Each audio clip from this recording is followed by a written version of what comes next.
The opening scene of The Crystal Cuckoo dropped me right into the middle of a compelling mystery.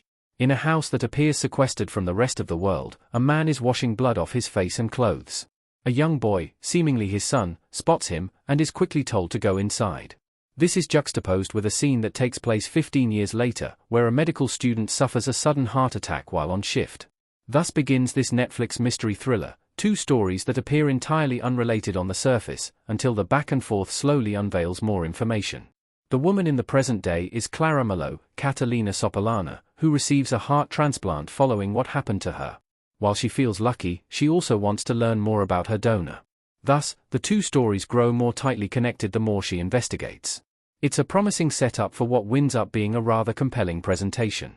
The past and present clash and collide in various ways, making the series' ever-winding story all the more complex. But inside that complexity is a story that, ultimately, didn't hook me as much as I wanted it to. However, there's still plenty of redeeming qualities that make the show worth the watch. The Crystal Cuckoo wastes no time tying its mysterious elements together. It doesn't take long for Clara to find out her heart belongs to a young man, whose death may be tied to the history of a small town. The intrigue is immediate, as the protagonist embarks on a quest to uncover what really happened to him. Clara is a likable hero, aided by Sopolana's performance. She's made more interesting thanks to her heart transplant, as the healing process hinders her from making it very far when uncovering more answers in her quest. This is contrasted with a straightforward yet dramatic story in the past. Without getting too deep into spoiler territory, it takes some time before the exact nature of the twisted storyline is uncovered.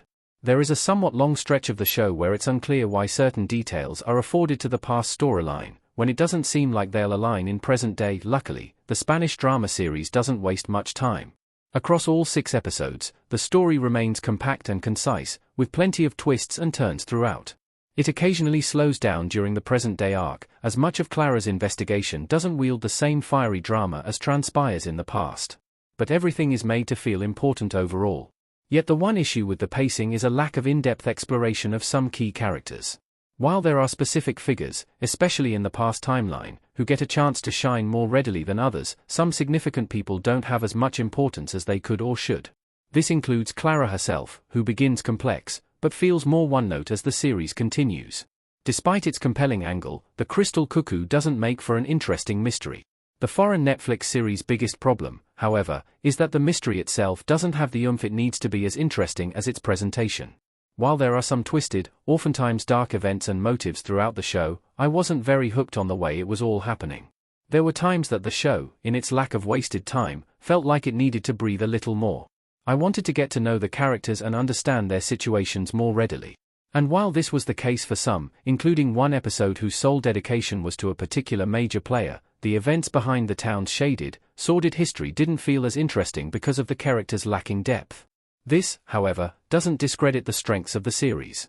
Because, while I wasn't as enthralled by the miniseries as I anticipated, it still manages to land some heavy blows in the back half that make up for some of its weaknesses in the front. As the mystery does unravel, the series' revelations become more engaging.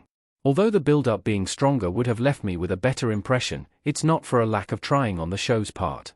The Crystal Cuckoo isn't perfect, but what it lacks in a mystery and characters that gripped me was a strong presentation.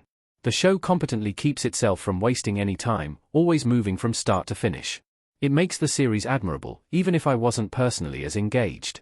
There's still plenty to like about the series, and if small-town mysteries and multiple timelines sound promising, then it may be worth giving this one a shot.